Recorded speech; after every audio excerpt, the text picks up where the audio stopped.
계속해서 하나님의 전신갑주로 무장되어야 됨을 살피고 있습니다. 그리고 그 구체적인 내용은 결국 각 무장마다 예수님을 우리가 바르게 알고 우리의 오늘의 삶에 누려가는 것이다 라는 것을 알게 됩니다.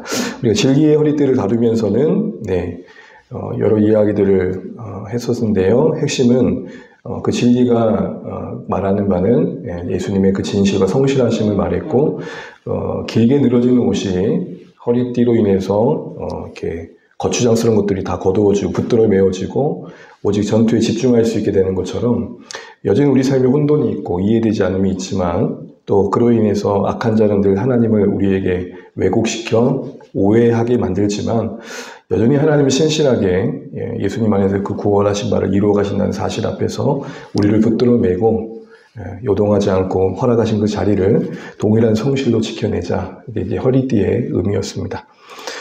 오신경은 그 의가 말하는 것처럼 예수님의 의로 무장되어야 된다라는 것이죠. 그 의가 담아내고는 하나님의 사랑, 또 그 의가 일으키는 거룩한 마음, 이것이 우리 가운데 가득할 때, 그래서야 우리의 마음은 악한 자의 참소에 창탈당하지 않고 하나님을 섬길 수 있는 곳이 되는 것입니다. 그가 뭐라 하든 하나님 나를 사랑하시고, 그가 뭐라 하든 그 사랑 내 안에 거룩한 마음 일으킨다는 것, 그런 부족한 중에도 우리가 순종한 마음이 있다는 거 감사하면서 살아낼 때에 우리가 그 의로 무장된 삶의 모습이다 할 수 있을 것입니다. 오늘 새벽에는 평안의 복음이 준비한 신이라는 얘기를 들었습니다. 평안의 복음을 준비한다는 측면보다는 복음이 주어가 되어 전하는 우리를 준비시키는 것, 그게 핵심 메시지였죠. 그 내용은 복음이 말하는 바 예수님이 여전히 모든 걸 주관하신다는 사실 안에 우리가 갖는 평안이 신이 되어 어떤 형편의 길을 만나더라도 그 길이 우리를 방해하지 않고 묵묵히 주님의 속도에 맞춰서 살아가는 것, 그게 평안의 복음이 준비한 신으로 준비된 삶이다 나눴습니다. 오늘 네 번째 무장 장비는 약한 자의 불화살을 소멸하는 믿음의 방패입니다. 여기서 말하는 방패가 이런 모양이었던 방패거든요. 그때 작은 모양의 방패도 있었는데, 오늘 본문이 말하는 방패는 긴 큰 방패입니다. 헬라어로는 띠에로스라는 표현을 쓰는 방패인데요. 이것은 전투하는 그 군인의 전신을 보호하는 직사각 큰 모양의 큰 방패였습니다. 길이는 대략 한 120에서 170 정도 됐다 그러고요. 폭은 75cm니까 한 분쯤 되는 것이죠. 그리고 두께가 손바닥 넓이만큼 두꺼웠다고 합니다. 폭은 이 정도 되고요. 그러니까 잠깐 수그리면 온몸이 숨겨지는 정도의 사이즈였던 겁니다. 근데 독특한 점은 이 겉면이, 최종 겉면이 천으로 쓰여져 있어서, 가죽과 천으로 되어 있어서 전시가 되면 물을 묻혀서 무겁지만 들고 다닙니다. 그래서 축축히 적셔진 방패 겉면에 혹이라도 적이 쏘는 불화살이 날아올 때에 그 불이 그 적셔진 그 면에 만나게 되면 불길이 전혀 퍼지지 않고 거기서 꺼지게 되는 거죠. 그래서 더 이상의 불길이 확장되지 않도록 막아주는 역할을 했던 게 특징이 이러합니다. 자, 이런 배경 속에서 바울이 신자들에게 당시 권면했던 내용들이 무엇일까 생각해 보려고 합니다. 일단 독특하게 하나님의 전신갑주의 직면에 적용해 볼 때에 이 방패가 뭐냐라는 걸 생각해 보기 전에요, 약한 자의 불화살을 이야기하고 있다는 것이죠. 다른 무기와 무장에서는 악한 자가 뭘 공격하는지에 대한 언급이 없는데, 유독 이 부분에서만 구체적인 그 악한 자의 무기가 언급되고 있다는 게 특징인데요. 일단 악한 자의 그 불화살은 그렇다면 뭘까라고 생각을 해보면, 악한 자의 불화살의 공격은 은유적인 표현입니다. 불화살을 쏘는 것, 그러니까 적군이 화살에 불을 붙여서 쏘는 것에 악한 자의 어떤 신자들을 공격하는 여러 방법들을 이제 표현하고 있는 거죠. 마치 불화살을 쏘는 것처럼 악한 자는 우리에게 이렇게 유혹을 하고, 또 때로는 낙심을 쏘아내고 두려움을 쏘아댄다, 뭐 이런 말일 것입니다. 그런데 중요한 것은 이 불화살을 공격에 하는 입장에서 전술의 의도인 겁니다. 화살이라는 특징 자체가 가까운 거리는 아니죠. 상당히 먼 거리입니다. 그러니까 공격하는 자의 입장에서는 자신을 숨길 수 있는 겁니다. 그러니까 누가 쏘는지를 모르는 거예요. 현대 전쟁에서는 스나이퍼라 그러죠. 어딘가 멀리서 숨어 있어서 하고 있는데 누구 픽픽 쓰러지는데 지금 어디 있는지를 파악 못하는 그런 생각을 하시면 될 것 같습니다. 그래서 분명 악한 자가 우리에게 심어준 생각들이고 마음들인데 성도는 스스로를 자책하는 쪽으로 몰아가도록 이 불화살의 공격의 전술의 의도가 담겨 있다는 겁니다. 조금 더 구체적으로 보자면 악한 자가 갑작스럽게 우리 삶 가운데 여러 온갖 잡념과 불결한 생각들과 그런 품어서는 안 되는 못된 마음들을 우리 가운데 심어줄 때가 있더라는 것입니다. 일상의 생각들을 한번 해보죠. 영화나 TV를 볼 때는 별 그렇게 잡념이 들지 않아요. 거기에 되게 몰입하게 되고 되게 집중하게 되고 크게 재미없지 않은 한은 그냥 그걸 즐기게 됩니다. 근데 마음 잡고 성경을 펼치고 기도 한번 하려고 하면 갑자기 어떤 생각이 듭니까? 가스불을 껐었나 내가?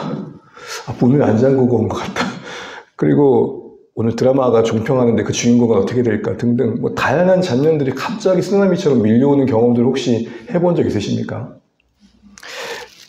그런 생각 외에 막 품어서는 도저히 안 될 생각들. 어제 누군가와 싸웠는데 갑자기 새벽에 드는데 상상으로 내 손에 막 칼이 들려있고 품어서는 안 되는 마음들이 내 안에 찾아올 때 사실은 우리가 경험하는 부분들이 아닌가 싶습니다.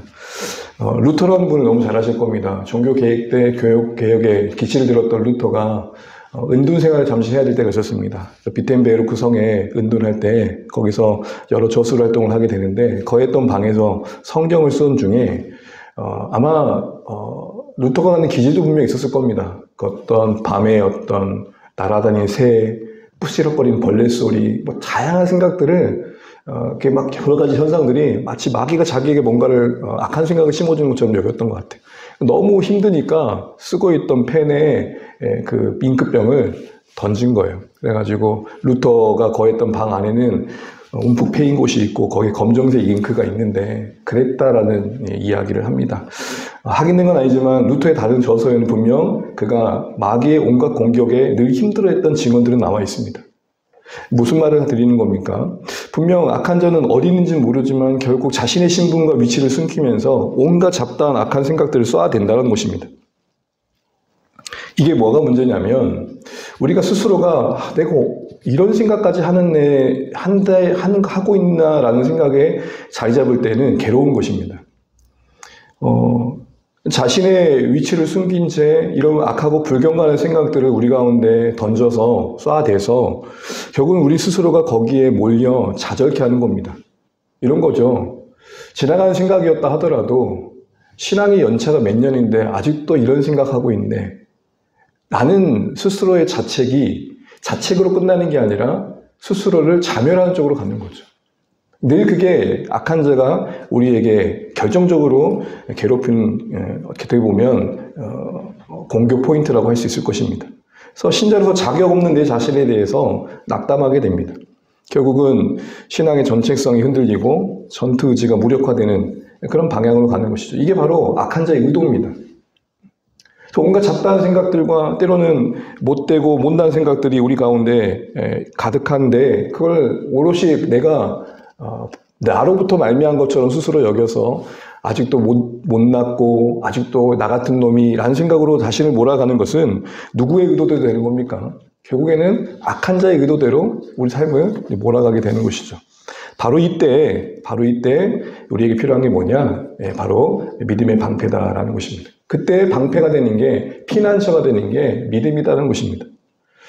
그 믿음이 그 악한 자의 불화살이 일으킨 모든 온갖 잡다한 생각들, 그래서 갖게 되는 어떤 자멸감과 자책감과 무너지는 마음들을 해소해주고 일으켜주는 근거가 된다는 것입니다. 특별히 소멸이라는 단어를 썼는데 이것은 진화하다, 불을 끄다라는 말인데요.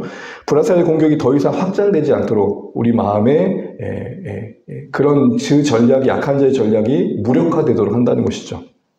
찬물에 흠뻑 적신 방패가 불화살의 공격을 더 이상 확산시키지 않았던 것처럼 우리 안에 악한 자의 이런 불화살의 공격과 같은 여러 모든 악한 생각들을 던져내는 의도한 그 무력화의 그 어떤 공격에 대해서 결국은 믿음이 승리의 비결이 된다. 지금 그 얘기를 하고 있는 것입니다. 이제 그러면 믿음이 뭐냐는, 이때 그 믿음이 뭐냐는 겁니다. 그래서 베드로서 5장 8, 9절은 이렇게 권면합니다. 같이 한번 읽어보겠습니다. 근신하라 깨어라 너희 대적 마귀가 오는 사자같이 두루다니며 삼킬 자를 찾나니 너희는 믿음을 굳게 하여 그를 대적하라. 결국 두루다니며 그렇게 쏴대는 악한 자의 공격의 대응은 믿음입니다. 믿음을 굳게 하는 겁니다. 믿음을 굳게 한다는 게 뭐냐라고 할 때 우리는 이 믿음에 대한 정의를 다시 한번 생각해 볼 필요가 있는 것이죠. 교회에서 이 믿음이란 말만큼 자주 쓰는 단어가 없죠. 근데 믿음 그러면은 내 편에서 생각하는 경우들이 참 많습니다. 신자인 내 스스로가 믿음을 바라볼 때 그 믿음을 이렇게 표현합니다. 뭔가 내가 결의를 다지고 의지와 그리고 어떤 각오를 새롭게 하는 내 신념을 강화하는 쪽으로 믿음을 생각할 때 많습니다. 그래서 믿습니다 하고 이렇게 힘주어 말하는 걸 우리의 믿음이 굳세진다라고 이야기하는 것이죠.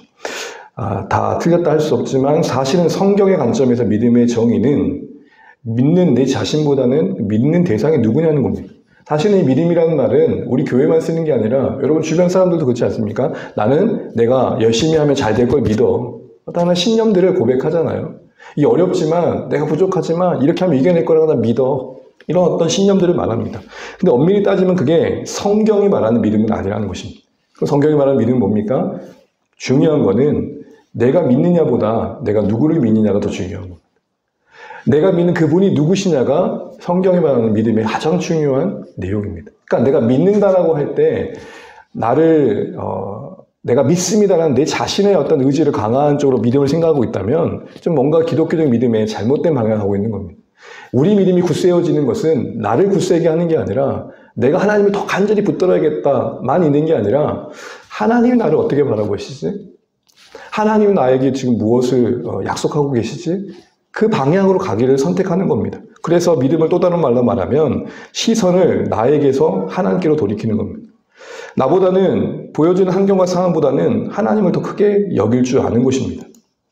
끝없이 나의 어떠한 위에, 나 위에 구원의 근거를 두려고 하는 이 못난 노력들을 다 내려놓고 주의 백성들, 성도들을 어찌 위해 주시는지 이미 십자가의 복음을 통해 증거된 교회를 향한 성도를 향한 그 사랑과 능력에 그 약속하신 바에 더 신뢰를 두는 것입니다.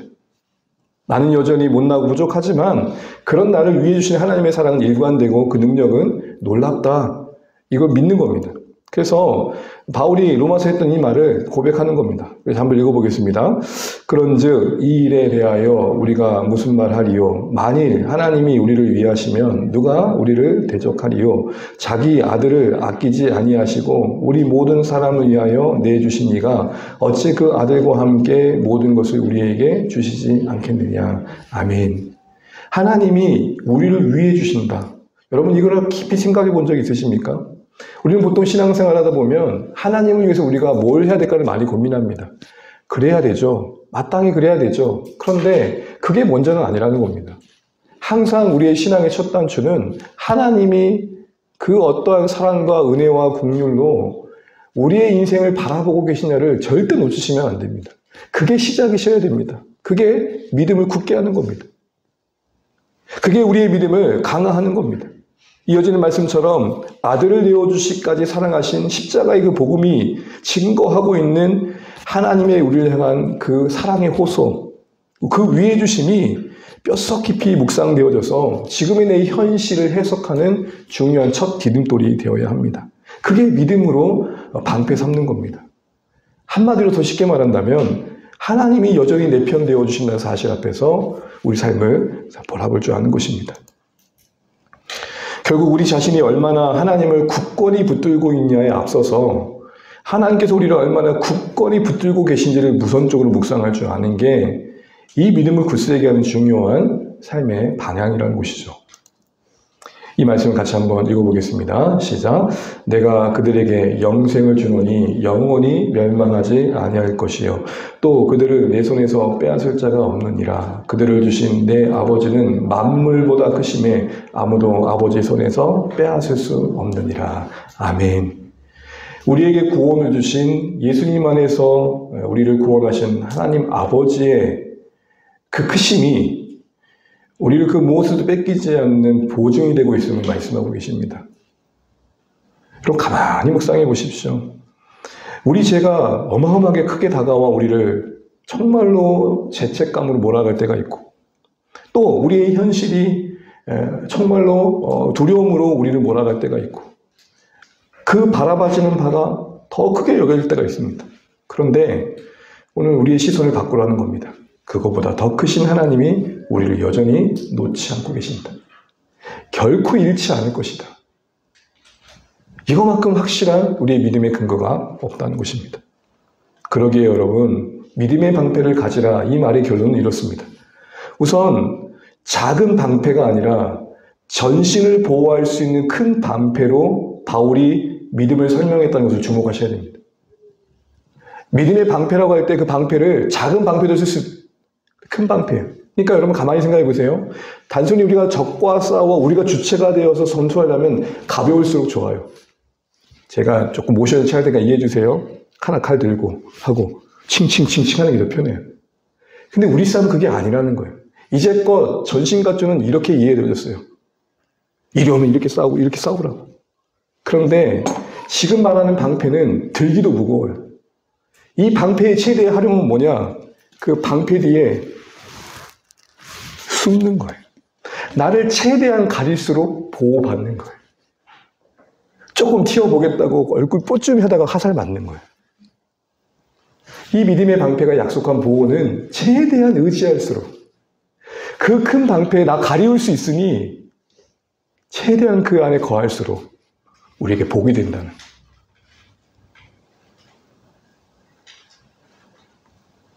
이 순간 내가 살 빼야 그 방패 가려줄 수 있겠는가라는 엉뚱한 생각하는 것도 지금 화살에 쏘고 있는 거예요. 악한 자. 내 믿음으로 물러내시. 그거 지금 그 생각할 때 아니다. 그만큼 우리 전존재를 보호해 준 예수님의 방패 되심에 있어서 넉넉하심고 부족함이 없다는 걸 보셔야 됩니다. 기억하십시오. 내가 된 방패로 칼싸움하는 그 방패가 아니에요. 예수님이 방패 되심 안에 내가 그 뒤에 숨는 방패예요. 그리고 그 숨을 줄 아는 게 믿음이에요. 그러므로 우리의 믿음의 강체를 가지는 말을 좀 더 이해가 보자면 내가 믿은 만큼 예수님이 방패 되어주신다가 아니에요. 논리를 보면 우리 삶 전 존재를 보호하고 계시고 끝까지 책임지신 예수님께서 이미 큰 방패 되신다는 사실 안에서의 심이에요. 내가 부르짖는 만큼 나의 하나님 되어주시고 내가 애쓴 만큼 나를 보호해주신 그런 개념이 아니고 이미 거할 곳이 있는데 혼자 용쓰다가 지치지 말고 그 안으로 들어가라. 지금 그 얘기를 하고 있는 거예요. 그곳에서 너를 돌보실 것이며 쉬게 하실 것이며 일으켜 주실 것이다. 이미 우리의 방패가 되어주셔서 악한 자가 불화살 공격으로 의도했듯이 우리를 스스로 좌절을 이끄는 데서 떠나서